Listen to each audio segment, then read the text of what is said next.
Olá, eu sou o Rafael Homer, repórter do T-Fórum. A gente está aqui direto do Distrito Itaqui, sede do T-Fórum, durante a celebração das 100 mais inovadoras no uso de TI 2023. A gente está aqui para uma mesa redonda de conversa sobre tendências da tecnologia em 2024. E eu recebo o Luiz Covo, que é sócio e líder de Data Analytics da UI para a América Latina. Recebo também o Fernando Faustino, que é CIO do Grupo Petrópolis, e o Laerte Franco, que é CIO da Vitro. Sejam muito bem-vindos à conversa aqui. Muito obrigado por estar com a gente. Pessoal, a ideia aqui é conversar um pouco sobre algumas tendências de 2024 na área de tecnologia. E eu acho que a gente não pode discutir esse assunto sem fugir da principal delas, que é a inteligência artificial, né? Especialmente inteligência artificial generativa. Mas acho que muito já foi falado sobre inteligência artificial no ano passado, então eu queria conversar com vocês um pouco sobre o que deve ser diferente nesse ano em relação à IA e à IA generativa. O ano passado foi um ano de muito hype nesse segmento, né? Muitas experimentações sendo feitas por empresas. Eu queria entender de vocês, esse cenário muda a partir desse ano? O que vai ser feito? O que as empresas devem explorar? O que vocês estão explorando dentro das organizações? Ou o que a UI está vendo junto a outras empresas? Vamos começar com você, Laerte? Claro. Legal, boa tarde. Muito obrigado pelo convite. Prazer estar aqui com vocês para a gente falar um pouquinho então desse tema. Sobre inteligência artificial, né? Então, como você comentou, no ano passado a gente viu muitas iniciativas, muito fomento e muitas empresas correndo, né, em estudar e implantar alguma coisa do tema. O que eu tenho percebido agora para esse ano, que está na nossa pauta ali, é um movimento agora mais organizado e mais voltado para o resultado. Então, porque até o ano passado a gente tinha a iniciativa. Precisamos mostrar alguma coisa, a gente precisa ver alguma coisa rodando, vamos entender o que é que está acontecendo, o que as empresas têm. Então, a gente foi umas quantas vezes para São Paulo, conversou com startups, viu o que o pessoal estava trazendo e começou a trazer muita coisa para dentro de casa e fazer muita coisa. Para esse ano, inclusive foi discussão do conselho lá, a gente precisa montar o business cases para essas iniciativas. Então, para começar a fazer o investimento, a gente já precisa sair com business cases para mostrar aonde que essa iniciativa vai chegar, que tipo de resultado que a gente vai atingir. Então, se é no nosso caso, por exemplo, educação, se a gente vai aumentar a qualidade do aluno, se a gente vai aumentar a retenção, se vai aumentar a captação, que tipo de ganho que a gente vai trazer, então, com essas iniciativas. Então, o que eu tenho percebido e com conversa então, com outros colegas, é a mesma coisa. Esse ano é aquele mais, talvez, de consolidação, né, de todas essas iniciativas que começaram no ano passado, transformando elas em resultado e transformando elas em valor. Trazer um pouco mais para a realidade, né? Fernando, esse é o caso para vocês também? Como você vê essa questão? Também, na verdade, a gente fez um estudo, né, bem profundo sobre retorno. A gente viu que, e de acordo com a IBM, todos os projetos até agora trouxeram só 5% de retorno. Né? Então, eu acredito também que esse ano vai ser o ano que ela vai se consolidar um pouco mais, que as empresas conseguirão mostrar um pouco de retorno, né? Que esse projeto, na verdade, que os projetos com inteligência artificial generativa terão. Tá? Dentro do Petrópolis, nós temos 3 linhas claras lá de inteligência artificial. A primeira delas é para codificação. Tá? Então, todos os nossos desenvolvedores e os nossos parceiros estão indo na mesma linha de conseguir ganhar tempo e aumentar a produtividade. A segunda linha é mudar a produtividade dos nossos colaboradores, tá? Que eles entendam como funciona, como, por exemplo, uma inteligência artificial da Microsoft, o Copilot, e como ele pode auxiliar aí, né, no ganho de velocidade das entregas que essas pessoas têm, desde um PowerPoint que precisa ser mais conectado aí com os nossos produtos, ou até um e-mail de um gestor que ele precisa mudar um pouco o viés que está aquele e-mail, a inteligência artificial consegue ajudar. E a última linha nossa, e uma das que eu considero mais preocupantes aí, é a segurança da informação em cima da inteligência artificial, né? Eu vejo muitos pontos de ética nesse quesito. Eu acredito que esse ano vai ajudar bastante a consolidação disso. E a nossa política ela vem junto, caminhando paralelo ali, né, com tudo que vem sendo gerado de conteúdo de segurança da informação. Sem dúvida. E Luiz, antes da gravação aqui, a gente estava conversando sobre esse tema e você falou sobre como a inteligência artificial permeia vários assuntos, inclusive segurança, como o Fernando comentou agora, né?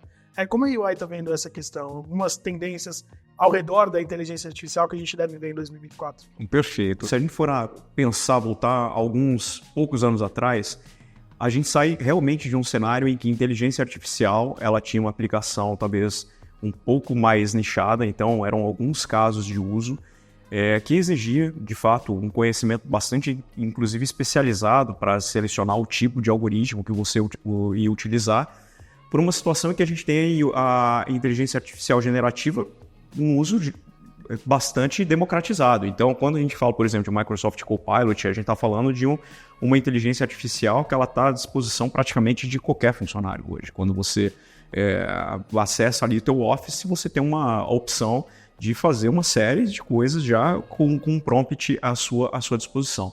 Mas quais são os grandes desafios, então? Eu entendo que não é só o desafio da própria inteligência artificial. Se a gente for parar para pensar, essa questão de geração de valor, eu vejo que essa é uma transformação como a própria TI está sendo vista dentro das empresas. Ela deixa de ser, já há muito tempo ela já não é, né, uma atividade de back-office, mas ela passa a estar cada vez mais integrada dentro da agenda estratégica da empresa. Então o que a gente começa a perceber é que aquilo que é definido em termos estratégicos, como uma visão daquilo que a empresa entende que ela precisa alcançar, não tem como fazer mais essa discussão dissociada de tecnologia. Então, trazer tecnologia para viabilizar a pauta estratégica, ela realmente eu vejo que é imperativo, né? Do ponto de vista de cibersegurança, isso é um desafio muito novo para todo mundo. As vulnerabilidades de cyber, elas mudam a todo momento, né? O que era uma vulnerabilidade que você resolveu, passa uma semana, um mês, já existe uma nova brecha sendo explorada e aquilo precisa ser constantemente atualizado. A gente soma esse cenário extremamente dinâmico com uma tecnologia também muito nova. Então isso gera uma série de desafios de como é que você controla esse tipo de situação. Além disso, você tem a questão de governança. Como é que você traz governança para a inteligência artificial? A gente hoje, eu acho que a maior parte das empresas fala de democratização, né, de ferramentas.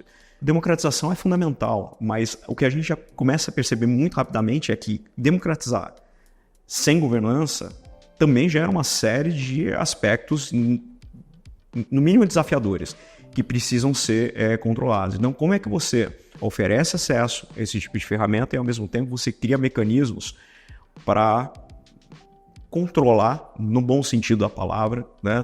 Conseguir entender que tipo de funcionário pode ter acesso a que tipo de informação, que tipo de atividades pode ser realizado e, inclusive, quais são os riscos associados de utilizar inteligência artificial num determinado contexto, né?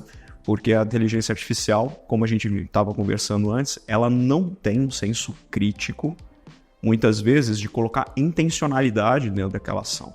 Ela pode reproduzir preconceito, ela pode reproduzir viés, ela pode reproduzir uma série de aspectos que às vezes a gente entende que não se aplica mais, né?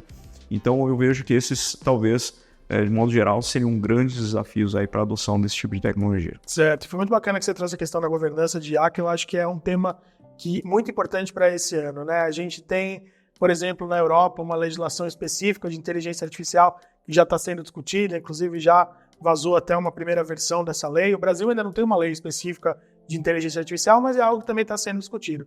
Queria entender de vocês, Fernando e Laerte, como vocês estão encarando a questão da governança, como o Luiz falou, dentro das organizações de vocês. Existe ali um comitê, uma discussão, existe um responsável pela estratégia de IA, enfim, vocês podem falar sobre um pouco da estratégia que vocês estão para enfrentar esse desafio, né? Bom, começar então na Vitro. Inclusive, o programa que a gente trouxe de case aqui para serem mais inovadoras, ele fala justamente disso, né? A gente criou um movimento todo do ano passado, de várias iniciativas surgindo, a gente começou a perceber a gente estava espalhando energia, né, pela empresa. Então, eu tinha, por exemplo, professores, tutores estudando a mesma tecnologia de IA, mas em momentos e nas suas salas ali, distintamente.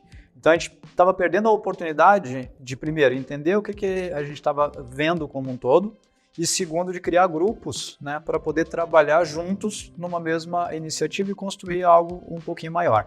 A gente começou a perceber isso, estava espalhando, todo mundo queria fazer acontecer, mas não conseguia trazer uma visão geral para isso. Então, o que nós criamos? A gente criou, então, esse programa que o primeiro passo foi estabelecer uma governança. Então, nessa governança, a gente colocou justamente como é que a gente ia tratar os temas IA, então, dentro da empresa. Então, quando surgisse uma tecnologia, alguém foi em algum evento, viu uma tecnologia, conversou com o fornecedor, quer entender um pouquinho como é que ela funciona.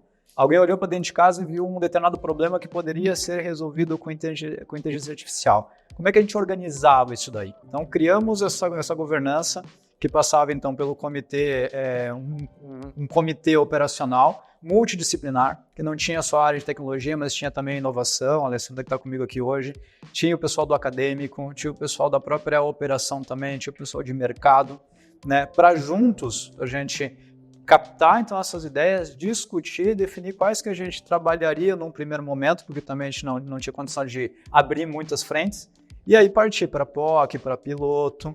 E mensalmente a gente fez com os vice-presidentes e o presidente um comitê também executivo onde a gente mostrava estas iniciativas. Logo na sequência, ali dentro desse nosso programa, nós criamos um movimento também de capacitação das pessoas. Porque a gente tem muita situação ali onde o pessoal era tipo seleção brasileira, assim, tinha muito técnico, né? Todo mundo sabia muito, era especialista em inteligência artificial, né? Todo mundo falava sobre esse tema lá no começo do ano passado, todo mundo sabia muito do tema. Mas, na verdade, ninguém com um aprofundamento, talvez, necessário para poder tocar, de repente, um desses estudos, para poder achar realmente um problema ali ou uma solução para aquele problema. Então, a gente criou todo um movimento também de capacitação, partiu por palestras mais básicas, podcasts, treinamentos, seja treinamentos virtuais, ali como a gente, uma empresa de educação facilitou, né, porque a gente já tinha as plataformas e tudo, então a gente criou toda essa capacitação para as pessoas saberem realmente o que é a inteligência artificial. Desmistificar talvez um pouquinho da inteligência artificial também. Né? E depois nós criamos dentro desse modelo de governança também duas iniciativas, uma era voltada de dentro de casa para fora. Então, a gente chamou de um programa de intraempreendedorismo, onde a gente abriu para as pessoas trazerem desafios, né, que envolvessem algum problema real que fosse resolvido com a tecnologia. E depois a gente avaliar esses desafios aqui, a gente levou para fora, então para o mercado, para ver quais eram as tecnologias que poderiam ser utilizadas. E a gente fez o outro movimento contrário. Então, a gente fez junto com a Distrito aqui em São Paulo um programa também junto com startups, que o pessoal trouxe estudos e tecnologias para a gente poder aplicar dentro dos programas aqui dentro de casa, né? E acabou no programa como um todo vindo um brinde ali, que no meio desse movimento todo a gente, dentro do setor de educação, a gente percebeu a falta da regulamentação, como você comentou, né, falta de alguns direcionamentos, então a gente decidiu criar um manifesto da Vitro sobre inteligência artificial. Então a gente abriu para dentro de casa, para professores, para alunos, abriu para mercado, né, uma pesquisa pública para o pessoal colocar quais são os pontos de maior preocupação e tudo mais, e agora recentemente, no mês passado, a gente fechou e publicou então o manifesto da Vitro sobre inteligência artificial. Então com isso a gente cobriu, né, esse primeiro movimento, dá para dizer assim, de governança, para conseguir tratar de uma forma mais organizada o tema então dentro de casa, olhando questões éticas também, olhando questões de aplicabilidade e tudo mais. Sim. É interessante porque, apesar de não existir uma legislação específica para a inteligência artificial, não significa que você não possa sofrer com outras legislações que já existem por conta da inteligência artificial, né? Um processo trabalhista, a legislação já está lá. E a inteligência artificial entra como um complicador do processo, às vezes, né? E vocês, Fernando, como é que estão encarando essa questão? No Petrópolis ainda é algo muito novo, né? A gente ainda vem entendendo um pouco mais, até porque o core é fazer cerveja, né? A gente olha de uma maneira, né, ramificada, então dentro da TI nós temos frentes, como eu disse, né, de codificação, eu tenho frentes voltadas para colaborador, né, eu tenho frentes voltadas para o nosso back-office, e fora disso, tá, eu tenho um laboratório de inovação que fica conectado com startups avaliando justamente os nossos desafios. Então, por exemplo, eu tenho produtos com shelf, como a inteligência artificial consegue me ajudar, tá, a escoar mais facilmente os nossos produtos que estão perto de vencimento. E aí, em cima disso, nós temos a gente acabou utilizando o nosso escritório de privacidade, então eu tenho uma coordenação ali conectada justamente por esse quesito, né, entender quais são as leis, o que eu posso e o que eu não posso, tá, principalmente quando eu falo de LGPD, puxando essas ramificações de inteligência artificial. Tá? Então ela tem lá na sua agenda, né, periódica de ir lá entender, avaliar como nós estamos inferindo no negócio, o que aquilo está trazendo ou não de valor para o negócio. É lógico, como eu disse, né, ainda é muito novo, a gente está engatinhando, mas esse é o nosso objetivo, que a gente tenha um caminho único, tá, para que a gente consiga mostrar lá para o board da companhia os projetos que nós temos, tanto internos quanto externos, com parceiros e startups, tá, que estão trazendo retorno diretamente para o negócio. Tá? Olhando sempre, né, o que eu posso ter de problema com leis, principalmente a Lei Geral de Proteção de Dados. E Luiz, a gente falou bastante aqui de inteligência artificial, falou um pouco de segurança também, relacionado à inteligência artificial, mas você como líder da área de dados e analytics, né, vê alguma outra tendência para o ano de 2024 que vai impactar as áreas de TI das empresas?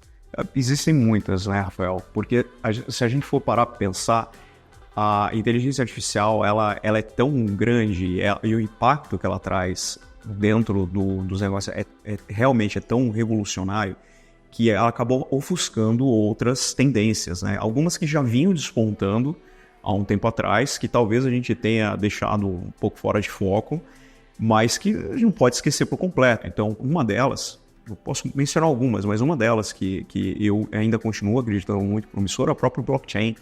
O blockchain ele foi muito associado à ideia de criptomoeda, mas ele vai muito além disso, né? Quando a gente pensa em blockchain, a gente pensa na possibilidade de você criar contratos inteligentes e criar processos completamente diferentes, né?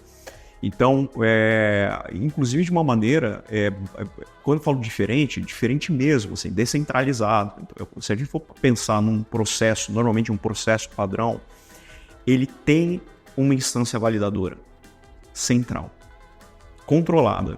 Isso traz uma série de desafios, porque você gera um problema de confiança entre as partes. Porque, pensa, se eu sou a parte que detenho o poder de validar uma transação, isso gera uma assimetria dentro das relações. Então pensa dentro do contexto em que você quer fazer uma transação entre empresas, por exemplo. É desconfortável você ter uma empresa que centraliza esse processo. Dentro de um modelo de blockchain, você consegue criar um modelo descentralizado em que você não precisa mais ter uma instância controlando e validando o contrato e que até aquela transação foi realizada.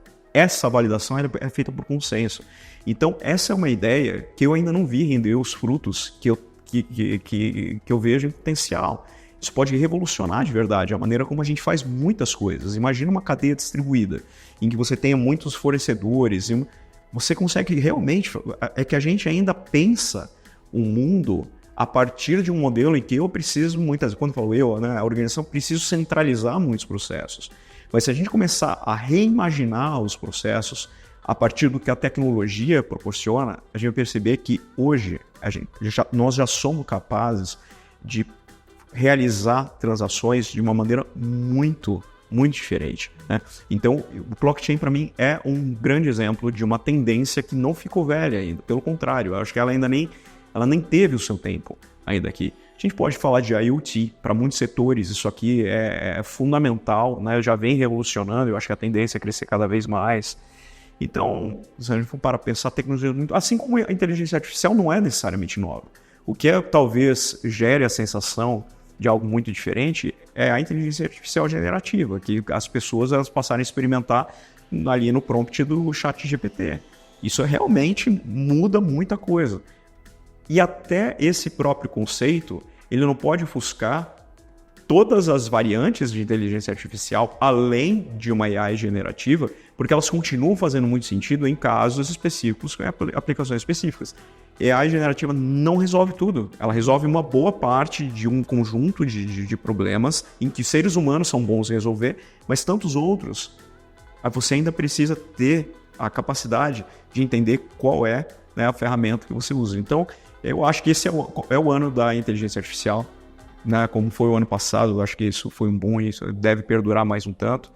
Mas existem outras tecnologias que elas são complementares e que elas precisam também ganhar atenção. Eu reforço. Blockchain vale a pena a gente pensar com carinho nessa tecnologia. Sim, e quando você descreveu o blockchain, você falou uma cadeia distribuída com muitos fornecedores. Já me veio na cabeça o negócio do grupo Petrópolis, por exemplo. É algo que vocês estudaram? Porque é relevante para a área de logística, né? Sim, mas hoje, né, o Petrópolis funciona de uma forma um pouco diferente, né? Grande parte é vertical, então hoje a frota é nossa, né? Toda a cadeia de distribuição ela é nossa também, as fábricas. Então a gente acaba rodando totalmente dentro de casa. Quando eu pego fornecedores externos, como por exemplo quem faz a nossa lata, né, que é muito importante para a gente, o descartável, totalmente, faz sentido. Se eu tenho algo de cadeia de blocos que eu consigo rodar todos os meus contratos ali dentro e que me dá um certo conforto, não, me dá um baita de um conforto, né, uma segurança, faz total sentido. A gente até chegou a discutir, mas muito pouco, justamente porque a nossa cadeia ela é grande parte vertical. E Laerte, para a gente finalizar, alguma outra tendência que você gostaria de destacar,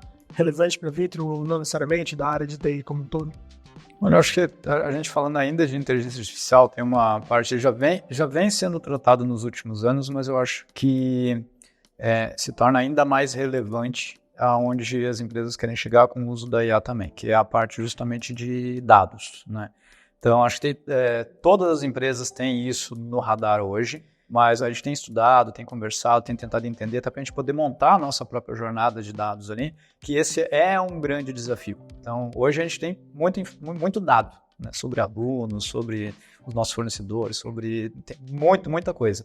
Mas realmente transformar ela de uma forma que eu possa depois plugar uma inteligência artificial ali, a partir dali ela conseguir extrair mesmo informações para tomada de decisão, né, ou mesmo conseguir capitalizar de alguma outra forma aquele dado ali, é um grande desafio, acho que para qualquer uma das empresas. Então, o volume de dados hoje tem aumentado muito, né, o volume de informações que a gente armazena é muito grande. As oportunidades que a gente está vendo em cima dessas informações também são muito grandes, mas a gente tem esse desafio de estruturar, de organizar, de conseguir montar a governança em cima desse dado, a governança em cima desse conceito, para conseguir extrair o melhor dali de dentro. Então, muitas vezes nas discussões a gente fala, não, agora a IA está vindo para resolver, vamos jogar ela ali em cima. Mas se não tiver uma base, realmente tiver feito um trabalho de qualidade em cima, a IA também não tem muito o que fazer. E ali dentro a gente discute, já está dentro do setor de educação, a gente já está olhando, por exemplo, formas de conseguir, a partir de informações que a gente capta dos alunos ali, conseguir direcionar e saber, por exemplo, qual é que eventuais deficiências da base que o aluno teve, né, a partir de respostas que ele deu para a gente, seja no vestibular, seja das perguntas gerais, com tagueamentos que a gente já faz para saber, por exemplo, se é uma questão relacionada a raciocínio lógico, se é uma questão relacionada mais à interpretação, que tipo de questão que é. Então, a partir daí, a gente poderia conseguir entregar um plano de educação, talvez mais direcionado para que ele conseguisse formar aquilo ali, né?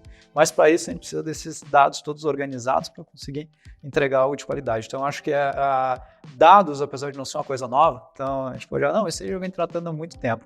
Acho que isso é um desafio para as empresas dos próximos anos. Certo. Eu te agradeço a sua presença aqui com a gente, Fernando também. Luiz, muito obrigado por estar aqui com a gente. E convido você a acompanhar a cobertura completa das 100 mais inovadoras de TI do ano de 2023 nas nossas redes sociais, nosso canal no YouTube e também no itforum.com.br. Muito obrigado e até a próxima.